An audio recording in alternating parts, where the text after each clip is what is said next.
عتاب اللغة العربية لأهلها.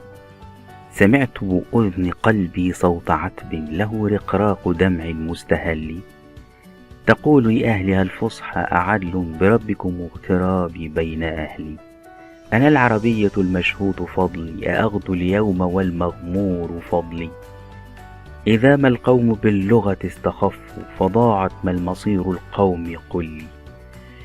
يحاربني الأولى جحدوا جميلي، ولم تردعهم حرمات أصلي. وفي القرآن إعجاز تجلى، حلاي بنوره أسنى تجلي. وللعلماء والأدباء فيما نأت غاياته مهدت سبلي. فيا أم اللغات عداك منا عقوق مساءة وعقوق جهل. لك العود الحميد فأنت شمس، ولم يحجب شعاعك غير ظلي. خليل مطران الشاعر ولد في بعلبك بلبنان 1871، وانتقل إلى بيروت للدراسة في المدرسة الكاثوليكية، حيث استقى العربية من مناهلها الفياضة على أيدي أبناء أسرة خليل اليزدي. اشترك في الكفاح الوطني من أجل استقلال لبنان عن الدولة العثمانية، فتعرض لغضب السلطان وفر إلى باريس عام 1900، وهناك درس الأدب الفرنسي وترجم من اللغة الفرنسية إلى العربية، ثم هاجر إلى مصر عام 1902 وظل بها حتى توفي عام 1949. لقب بشاعر القطرين مصر ولبنان، وكان يكتب في التاريخ والفلسفة والأخلاق. يترجم هذا النص لاتجاه ساد في ذلك العصر الدفاع عن اللغة العربية الفصيحة والوقوف في وجه من يهاجمونها في الداخل والخارج.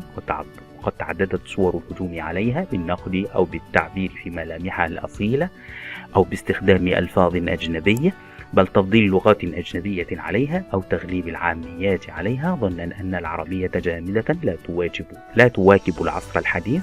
وهنا يتصدى المحبون المخلصون لهذه اللغة من الأدباء والشعراء لتلك الهجمة الشرسة، ومن هؤلاء طه حسين الذي حمل لواء الدفاع عن العربية، وتضامن معه الكثيرون. أما الشعراء فكان لهم دورهم المشهور، ومن أبرزهم حافظ إبراهيم في قصيدته الشهيرة اللغة العربية تعني حظها بين أهلها، وعلي الجارم في قصيدته اللغة العربية، وكلاهما ينتمي إلى الاتجاه المحافظ في الشعر العربي.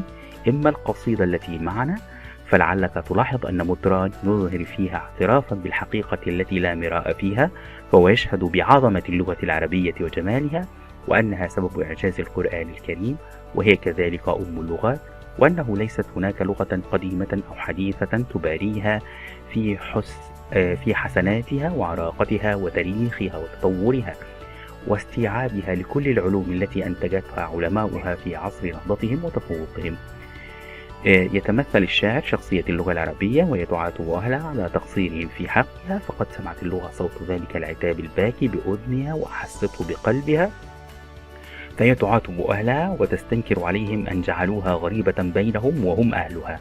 إنها العربية التي شهدت الدنيا بفضلها وعظمتها ومكانتها، فكيف ينكر أهلها هذا الفضل وهذه المكانة؟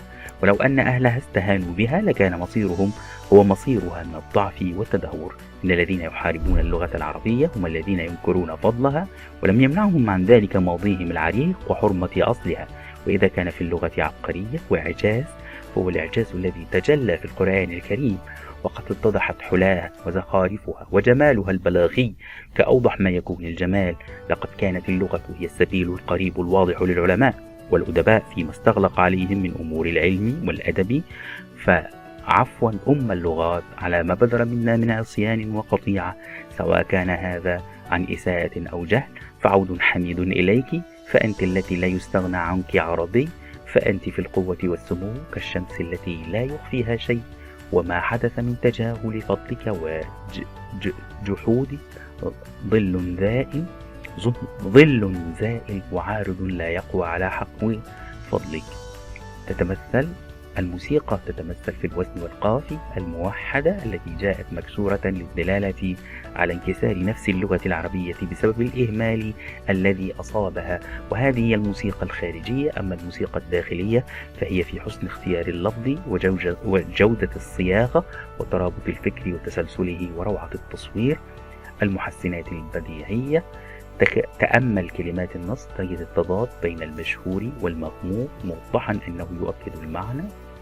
الأساليب: تنوعت الأساليب بين الخبري والإنشائي، فمن الأساليب الإنشائية قوله: أعدل بربك اغترابي بين أهلي.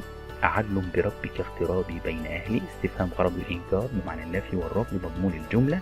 أخذ اليوم ما المغمور فضلي استفهام غرض الإنكار بمعنى التوبيخ واللوم أو أي ما ينبغي أن يكون ذلك. الخيال والتصوير: تأمل النص تجد أن الشاعر نحى نحو الخيال والتصوير متكئا على الاستعارة والتشبيه، كما في قوله: تقول لأهلها الفصحى. تقول لأهلها الفصحى هي استعارة مكنية حيث صور اللغة بإنسان يخاطب أهله وسر جمالها التشخيص. سمات أسلوب الشاعر: سهولة الألفاظ وفصاحتها وعمق المعاني والفكر وإحكام الصياغة واستخدام لغة الحوار. قلة المحسنات والزخارف اللفظية، جمال التصوير والاعتماد على التشخيص. درست كويس كفاية.